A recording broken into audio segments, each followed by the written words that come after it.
ពិតជាចង្អៀតលោកមែនតោះទៅខ្ញុំចង់បានផ្ទះដែលថ្លៃបំផុតនៅទីនេះនេះមិនមែនជាអាអ្នកក្រដែលល្បីប្រចាំសាលាយើងទេអី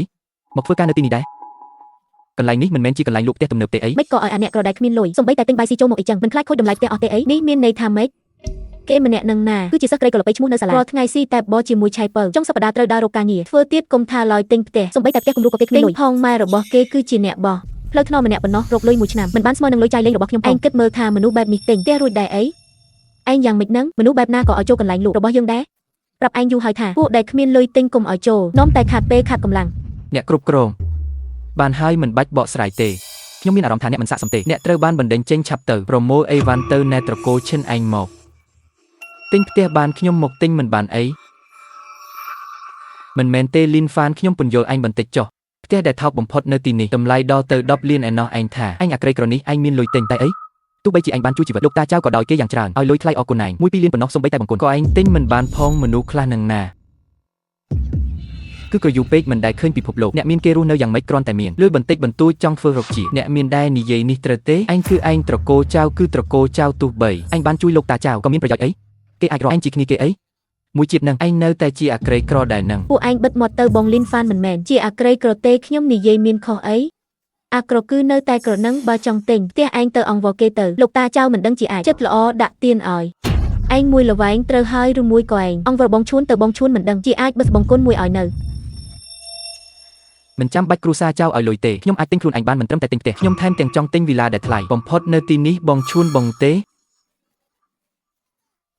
អាក្រៃក្រនេះហ៊ាននិយាយថាវាចង់ទិញវីឡាដែលថ្លៃបំផុតនៅទីនេះអញទើបតែដឹងថាឯងចេះកំ pl ែងលើកនេះឯងអ៊ូតមិនមើលមេឃមើលដេសោះបងហ្វាននៅទីនេះផ្ទះដែលថ្លៃបំផុតគឺប្រហែល99,900,000បងកុំឆេវឆាវឆ្លោះជាមួយមនុស្សបែបនេះមិនចំណេញទេអញចេះទៅចុះថ្ងៃនេះអញចិត្តល្អឥឡូវអញលុតជង្គង់សំពះក្បាលដល់ដីសុំទោសអញទៅអញនឹងព្រមឲ្យអញដើរតាមគូតអញធ្វើជាកូនចៅកំពេចកំពុកអីបាននៅមិនឆាប់លុតជង្គង់អរគុណបងឈួនទៀតធ្វើអីចឹង100ឆ្នាំក្រោយអញប្រហែលជាអាចទិញបង្គន់បានហើយកុំបារម្ភខ្ញុំមិនបានខឹងទេខ្ញុំពិតជាមានលុយទិញមែនបាន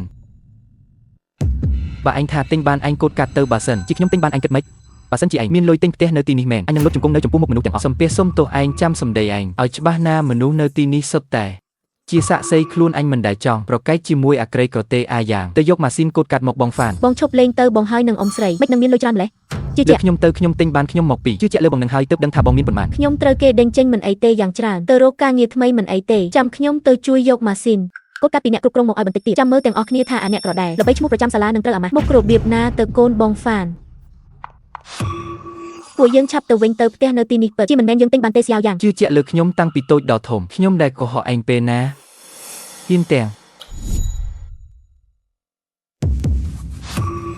ដកកាត់ចេញមកទៀតនៅក្នុងកាត់នឹងមិនដឹងជាមានលុយដល់1000ទេកុំថាឡើយទិញផ្ទះទិញចិត្តមួយដុំក៏ពិបាកដែរស្យាវយ៉ាងឯងនេះរកបានអតិថិជនស្អីគេក្រកក្រហើយថែមទាំងចង់ធ្វើរកជាអ្នកមានទៀតខ្សែភ្នែករបស់ឯងពិតជាពិសេសមែនទៅរកបានអំហាក់មកពីណាបើគ្រប់គ្នាដូចជាឯងមានតែដាច់ពោះងាប់ហើយកាត់លុយបានជោគជ័យចំនួន99លាន990,000 ម៉េចនឹងអាចទៅរួច99លាន990,000បងចូលមិនអីទេហីចេញទៅឯងនេះអញបានលុយច្រើនបែបនេះមកពីណាខ្ញុំបានលុយមកពីណាមិនចាំបាច់អញខ្វល់ទេឥឡូវនេះអញគ្រាន់តែធ្វើតាមការសន្យាលុតជង្គង់នៅមុខមនុស្សគ្រប់គ្នាសំពះសុំទោសខ្ញុំភ្លាមឈិនឈួនឯងចាញ់ហើយឆាប់លុតជង្គង់សុំទោសខ្ញុំភ្លាមលុតក្បាលឯងស្អីខ្ញុំលុតបងឈួនឆាប់រត់ទៅចង់រត់អេរត់រួចអីខ្ញុំសុំទោសឯងសុំទោសបានហើយនៅសុំទោសបានហើយលុតជង្គង់សុំទោសលីនហ្វានឯងកុំបានចិត្តពេក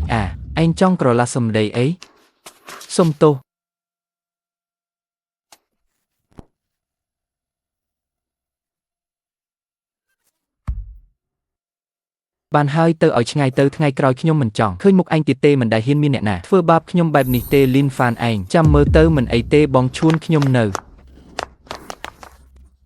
មានឱកាសចាត់ការវាចាំខ្ញុំរកឱកាសបានខ្ញុំនឹងធ្វើឲ្យវារស់មិនស្មើស្លាប់លោកលីននេះគឺជាកាត់របស់អ្នកចាប់ពីពេលនេះទៅលោកគឺជាភ្ញៀវវេបលំដាប់ខ្ពស់បំផុតរបស់យើងបើមានត្រូវការអ្វីពួកយើងអាចជួយដោះស្រាយជូនលោកបានភ្លាមស្យាវយ៉ាងលក់ផ្ទះបានហើយគ្មានរង្វាន់លើកទឹកចិត្តអីតិចតួចទេអីមិននឹងអាចអត់នោះស្យាវយ៉ាងចាប់ពីពេលនេះទៅនាងគឺជាប្រធានផ្នែករបស់ក្រុមនាងប្រាក់រង្វាន់ខែនេះនឹងគុណជាពីរប៉ុន្តែខ្ញុំទើបតែចូលធ្វើការមិនដល់មួយខែផងមិនអីទេស្នាដៃគឺជាអ្វីគ្រប់យ៉ាងគ្រប់គ្នាត្រូវរៀនសូត្រតាមឈិនយ៉ាងស្វែងរកអតិថិជនដែលពូកែដូចជាលោកលីនឲ្យបានច្រើនលោកលីនលោកពេញចិត្តហើយនៅ បានហើយបើមានការអីខ្ញុំនឹងតាក់ទងមកអ្នកទៀតបាទតោះម៉ែផ្ទះទិញរួចហើយចាំមើលពេលណាទំនេរចាំរើផ្ទះកូន កូនបានលុយច្រើនបែបនេះមកពីណានោះអីគឺជាង90លានចិត្ត100លានហើយណាបងហ្វានបងចាយ លុយអីចឹងហ្មងអីខ្ញុំលេងហ៊ុនបាន ចំណេញលេងហ៊ុនចំណេញលុយម្លេះអ្នកផ្សេងមិនបានតែកូន ម៉ែធ្វើបានណាបានហើយម៉ែសម្លាញ់របស់ខ្ញុំម៉ែគ្រាន់តែដឹងថាលុយនេះកូនរកមកដោយត្រឹមត្រូវទៅបានហើយពួកយើងប្រញាប់ទៅរកអីញ៉ាំទៅឃ្លៀងមកហើយ តោះមានលុយក៏មិនគួរចាយអីចឹងដែរថ្ងៃក្រោយយើងកុំមកញ៉ាំអីនៅទីនេះទៀតអីម៉ែ កុំបារម្ភអីផ្ទះយើងមិនខ្វះលុយចាយទេបងហ្វានបងថាបងយក 10លានទៅលេងហ៊ុនបានចំណេញចុះទុន10លាននឹងបានមកពីណា 10លានលេងហ៊ុននឹងណាខ្ញុំត្រូវឆាប់សងលុយនេះទៅគេវិញស្យាវយ៉ាងរំខាននាងជួយជូនម៉ែខ្ញុំទៅផ្ទះផងខ្ញុំមានការត្រូវដោះស្រាយបន្តិចស៊ូ